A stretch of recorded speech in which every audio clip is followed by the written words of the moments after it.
Mr.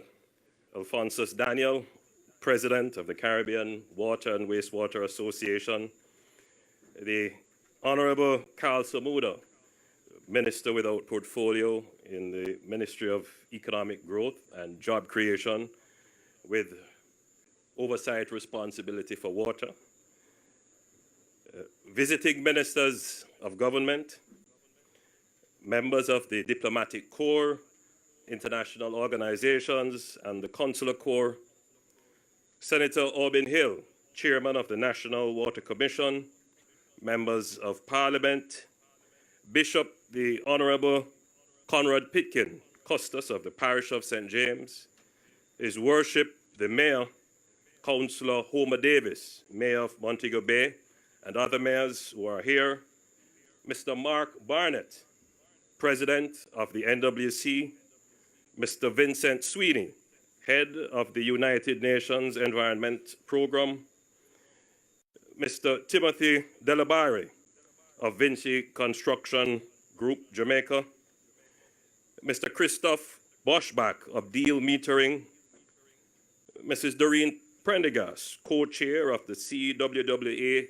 2018 Local Organizing Committee, members of staff of the Ministry of Economic Growth and Job Creation, delegations to and partners of the Caribbean Water and Wastewater Association Conference, heads of agencies, members of the media, distinguished guests, ladies and gentlemen, good evening. If you didn't hear your name, you will understand that it must have been a terrible oversight, because I'm certain my salutation has captured everyone. I've made up for yours, Minister. It is with great pleasure that I welcome you all to Jamaica for the 27th Annual Caribbean Water and Wastewater Association Conference and Exhibition.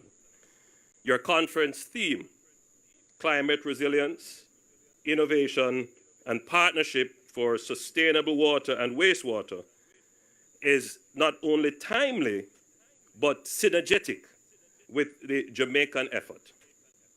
It will influence the new directions to be embarked upon in the impact of water as a critical production input to the economic growth and development to the region.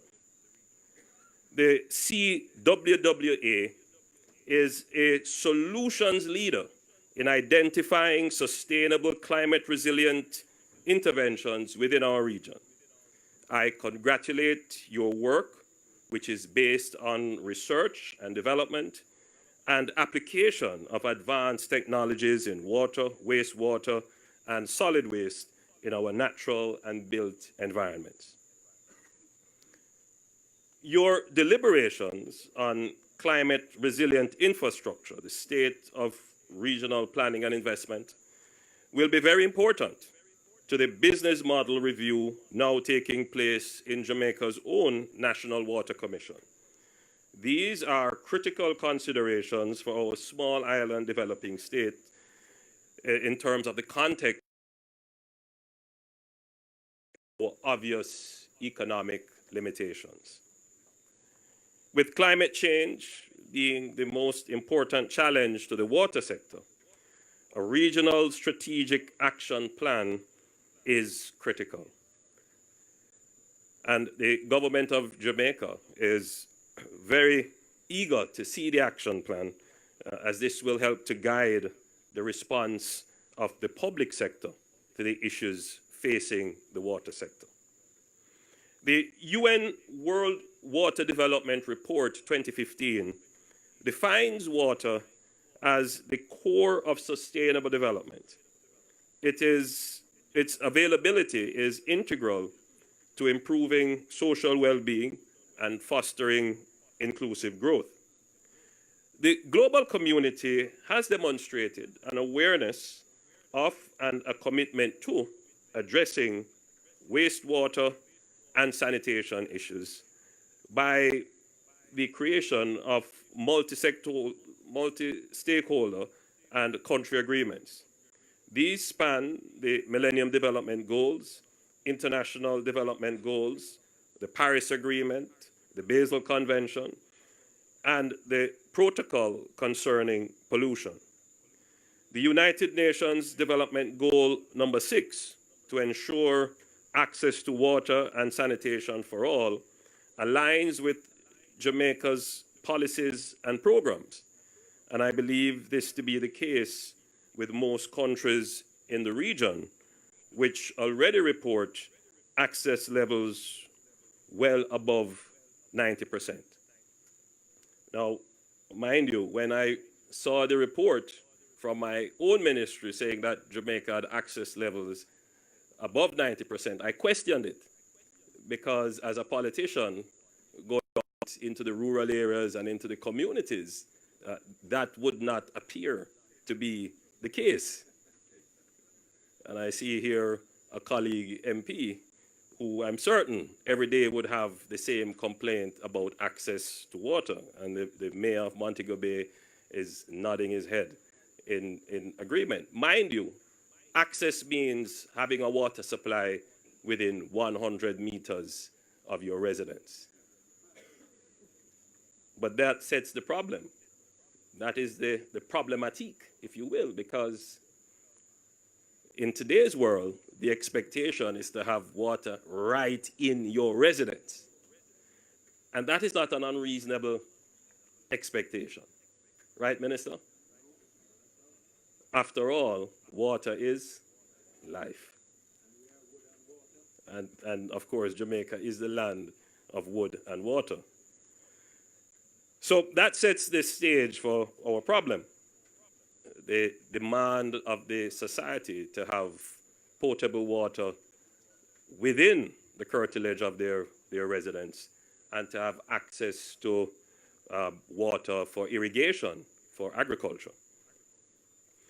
The overarching issues for the Caribbean then would be, of course, the lack of resources to equitably grow the water sector and the wastewater sector. And the challenges faced are numerous. And of course, there are differences between Caribbean countries as to what would be the priority arrangement of the list of problems. But the problems are similar nonetheless. We already spoke about the impact of climate change. But then there is the cost of energy in the provision of water. One issue that we don't pay a great deal of attention to is governance. Yes, believe it or not, governance has an impact on the provision of the water service and the wastewater service to the people of the country. And then, as is the case generally with most problems, there is just simply a lack of public education about the resource, about its conservation, about how the utilities provide, the true cost of the utility. So these are just some of the issues that would face Caribbean governments, and indeed governments across the world, in the provision of potable water and water for irrigation and managing wastewater and solid waste.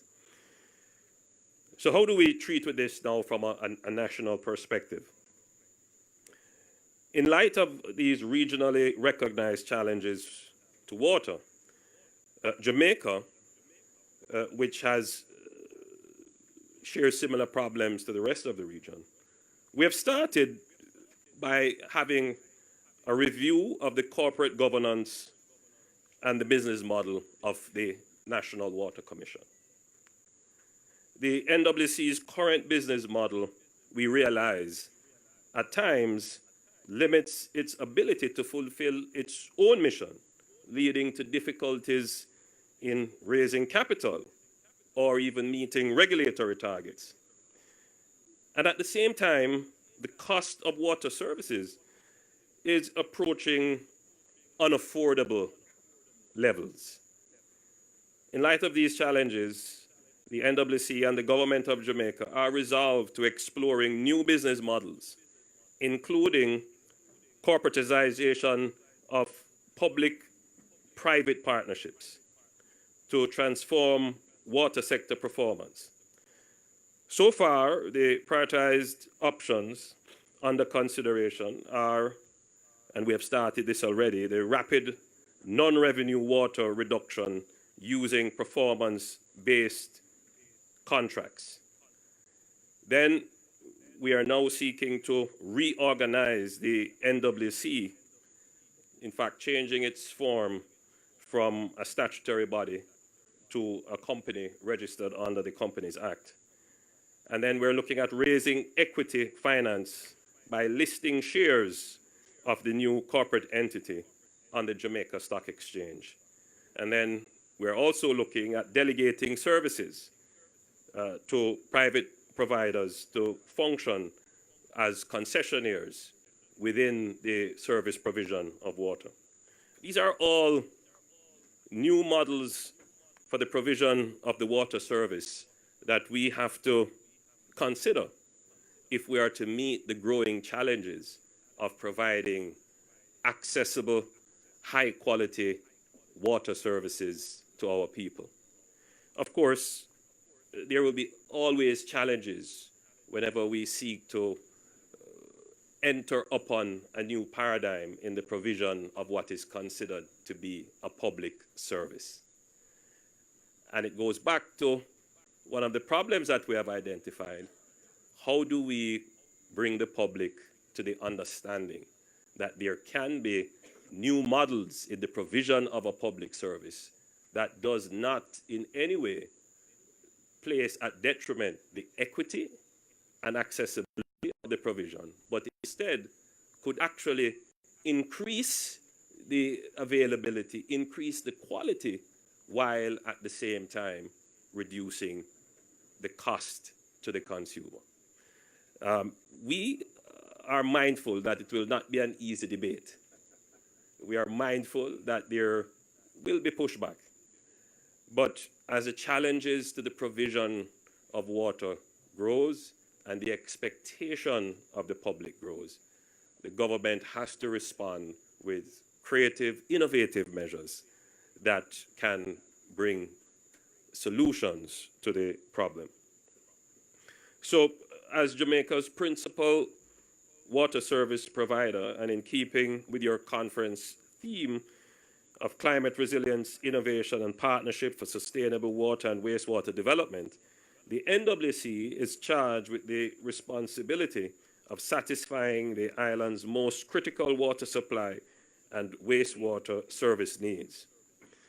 It has 4 strategic priorities: becoming financially viable, improving operational efficiency, improving service delivery, and improving staff capacity and the overall image of the NWC. Now, as we speak about image, I saw a very interesting meme circulating about the NWC. And I know some of you may have seen it. Just dig it.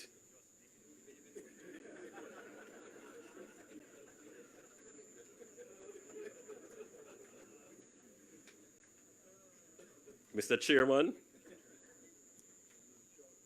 we have to change that image of the NWC as just digging up all our roads. And I see other people nodding as if they have the same problem with their water utility as well. But I think I should take this opportunity in informing the public that as part of the NWC's overall strategy of becoming more efficient and launching the non-revenue water program, it will have to dig up the roads to repair and replace the old water mains that are costing not the government, but ultimately the consumer. Because you pay for it, believe it or not, you pay for it. And so to make the NWC a more viable prospect, we will have to engage in this non-revenue water correction. So, you know, I can only say that I feel for the NWC. It is understandable, but at the same time, you have to communicate with the public.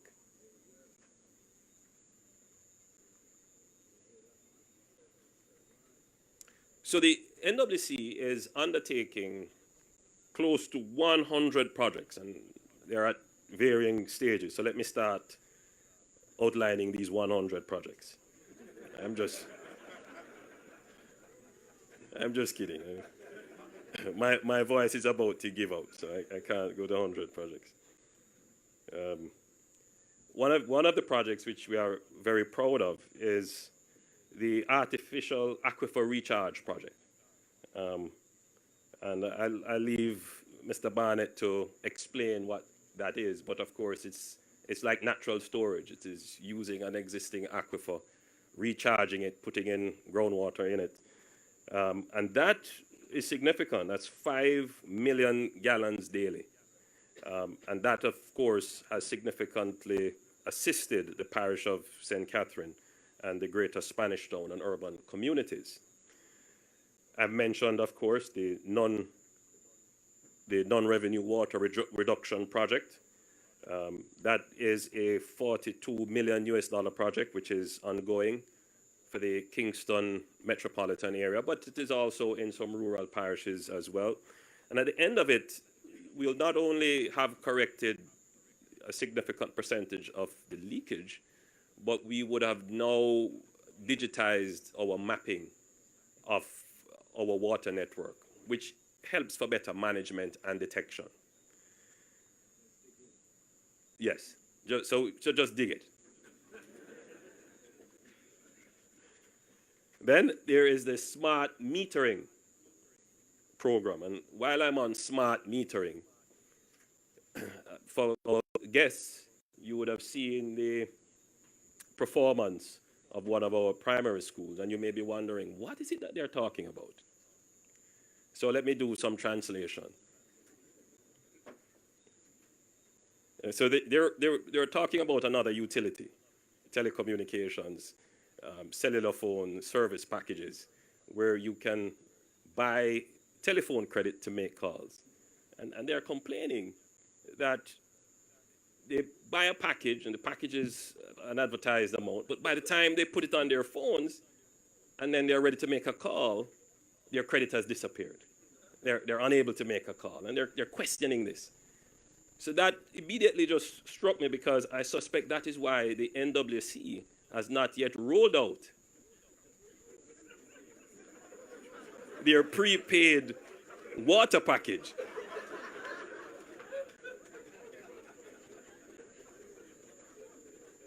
Is that so, Mark?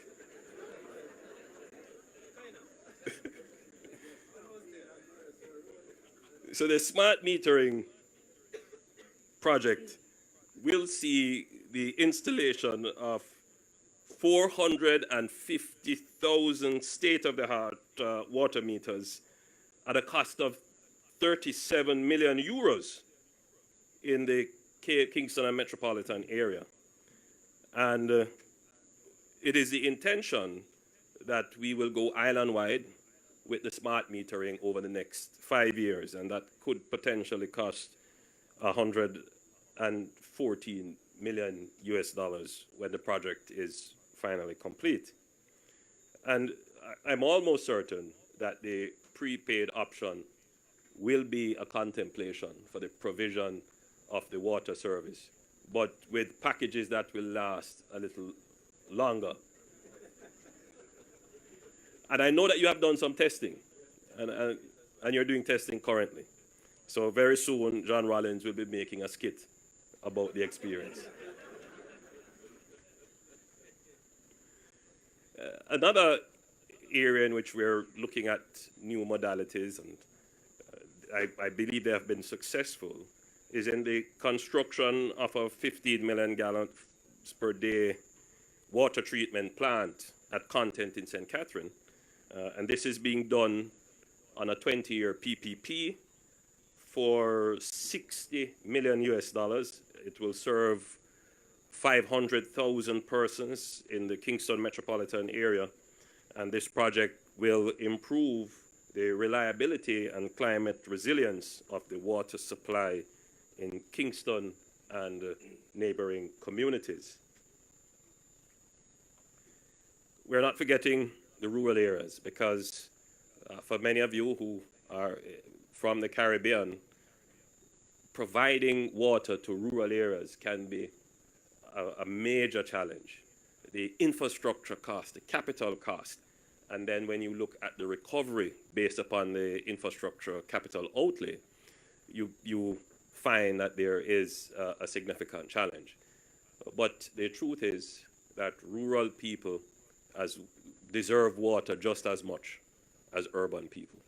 And so the government has to make the provision of water to rural communities a priority as well. And it is in trying to serve that the government is forced into reconsidering the conventional models of supply, which to date, if you really look at it with all truthfulness, has not necessarily worked in bringing water to rural communities. You may wonder why it is that the minister without portfolio in the Ministry of Economic Growth and Job Creation with oversight for water is here, and I am also here being the Minister of Economic Growth and Job Creation. And you may also be wondering, why has Jamaica created a Ministry of Economic Growth and Job Creation and have the NWC, the water agency, within that ministry? Again, it comes back to the issue of governance. As we have said up front, water is life, but water is also a critical input if we're going to grow the economy. Consider that if you're going to grow agriculture, you must have water. If we're going to grow the hotel industry, for example, you must have water. There's really no economic activity that you can undertake without having water. And so we decided in putting the government together in ensuring that water was in the ministry responsible for economic growth and job creation, to signal the centrality of the water service. But it was also important that the service could be coordinated at the policy level. So my colleagues from the Caribbean would agree that sometimes governments operate in silos. So the Water Commission could be doing its non-revenue water program, and our road agency could be doing its own road development program. But because they're operating in silo, the two never speak. So you could have a situation where today a brand new road is laid, and then tomorrow there comes the NWC digging it up. And I'm sure you would have had that experience, and we've had that experience in Jamaica quite a bit. So we decided, recognizing that, you know, our National Water Commission has to work in tandem with our road development agency, and there are two major infrastructure plans going on now. They both collaborate. So in fact, they work together. So whatever the NWC digs up, the National Works Agency repairs. But they work together. So there is a schedule, there are notices provided. And so there is greater coordination. But there is also greater coordination for the National Infrastructure Plan. So whenever we're planning to do new road construction, major road construction, then we ask the question, what do we need to put in place for water, sewage, and ICT infrastructure? And so there is a great coordination. So the project isn't we just do the road and then afterwards we figure out what to do with sewage, what to do with water. Everything is done together. And that has significantly increased the scope and capacity of the infrastructure project. Because now, all of a sudden, when we have put in place a new road, it's also a new water supply with greater capacity, a new sewage system with greater capacity, and a new telecommunication system with greater capacity. This means that there is now a greater catalyst for other developments to utilize the infrastructure investment. So again, I wanted to re-emphasize the importance of governance to water in terms of being able to fully utilize this potential catalytic factor, water, in economic growth and development. So there are many other projects, but I want to skip to one that I think might resonate with the audience. The NWC is the largest single consumer of electricity in Jamaica. I'm not certain if that is the case in other countries from the region, that your water utility is the largest consumer. In Jamaica, it is. Now, if you consider that we are using electricity to produce non-revenue water, and non-revenue water can be as high as 40% of the company's output. Well, it's more. I hear some whispering like 60%, but I can't believe that. I refuse to believe that. Mark, is it 60%? So I know I understand why you have to dig it. Yes, no, I'm aware that it is very high, but we have brought it down by virtue of the program that we have engaged with an Israeli company, MIA, which is doing an amazing job. I mean, I've seen them in action in Israel with the technology that they have deployed. But the NWC is coordinating with another agency that is within the office of the Prime Minister, and that is the Petroleum Corporation of Jamaica, the PCJ, in figuring ways to introduce renewable energies in 20 of your production locations that will significantly reduce the electricity used. One project I gather that is under contemplation is putting solar panels over the Mona Dam. And I think that would be, if you manage to achieve that, I think that would be very significant. I mean, your generating capacity there would be more than enough to supply your needs for that production site. You should be able to actually sell to the grid. So these are some of the innovative things that the government of Jamaica is doing to respond to the growing need for greater capacity, greater quality, and greater affordability for water. Again, in closing, let me congratulate you on the conference and thank you for the invitation to speak. Everybody wanna